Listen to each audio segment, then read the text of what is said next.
Hello, good afternoon.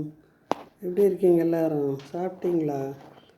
வாங்க, மீன் குழம்பு இருக்குது, மீன் வறுவல் இருக்குது, சாதம் இருக்குது, கூட்டு இருக்குது, சாப்பிடுங்க. நான் போன வாரத்தில் ஒரு கோயிலுக்கு போயிருந்தேன். அப்போது ட்ரெயினில் தான் போகிறோம், ட்ரெயினில் தான் வரோம். நாங்கள் ஒரு 4-5 பேரை சேர்ந்து போவோம்.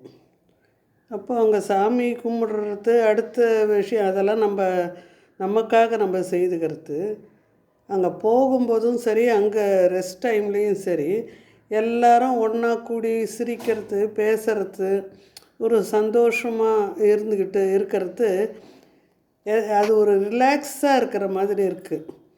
நம்ம அதனால் வீட்டு உள்ளேயே இருக்கிறதாலேயோ என்னமோ தெரியல, வெளியே போனால் கொஞ்சம் ஃப்ரீயாக ஆகிற மாதிரி இருக்குது மனசு. அதேமாதிரி சாப்பாடுமே நம்ம இதை சாப்பிட மாட்டோம், அதை சாப்பிட மாட்டோன்னு சொல்கிறோமா, அங்கே போன உடனே இதை சாப்பிடுங்க, அதை சாப்பிடுங்கன்னு அந்த பிள்ளைங்க சொல்லும்போது நம்ம சாப்பிட்டா அது என்னமோ நல்லா தான் இருக்க மாதிரி இருக்குது, வயிற்றுக்கும் அது ஒத்துக்குது. ஆனால் நான் காரமெல்லாம் சாப்பிடவே மாட்டேன் வெளியே போனால். எப்படி இருந்தாலும் அந்த பிள்ளைங்க இதை சாப்பிடுங்க, அதை சாப்பிடுங்கன்னு அதை சொல்லும்போது அது ஒரு சந்தோஷமாக சாப்பிட்றேன், அது ஏற்றுக்குது உடம்புக்கும். நான் எல்லாத்தையுமே அவாய்ட் பண்ண முடியாது இல்லை, கொஞ்சம் கொஞ்சம் இது முடியாது, அது வேணாம், அது தேவையில்லாதுன்னு ஒதுக்குவேன். ஆனால் அங்கே அந்த இடத்துல சிரித்து சந்தோஷமாக இருக்கும்போது எல்லாமே எனக்கு சரிப்பட்டு வந்துடுது.